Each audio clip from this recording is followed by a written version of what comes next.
वालेकुम, क्या हाल है? ठीक हो? सेहत भी ठीक है, सब हैरियत है। अज ये कपड़ा कट रहे हैं जो औरतों के कमीज शमीज सलवार पाते हैं ना, उन्होंने कट रहे हैं माल। भाई कट रहे हैं साढ़े उस्ताद ने, मतलब कि उस्ताद ने रेडी ते जा रहे हैं तो रेडी ते आ रहे हैं। तुर्की इस्तांबुल शहर तुर्की के काम करते हैं।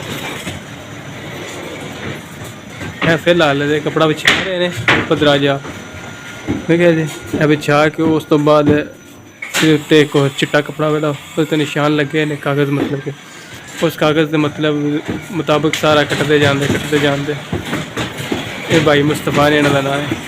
इधर भाई अली ने साढ़े इधर भी काम माड़ा चंगा चल रहा है साडा। छोटा वाला थोड़ा वाला इधर कटते हैं।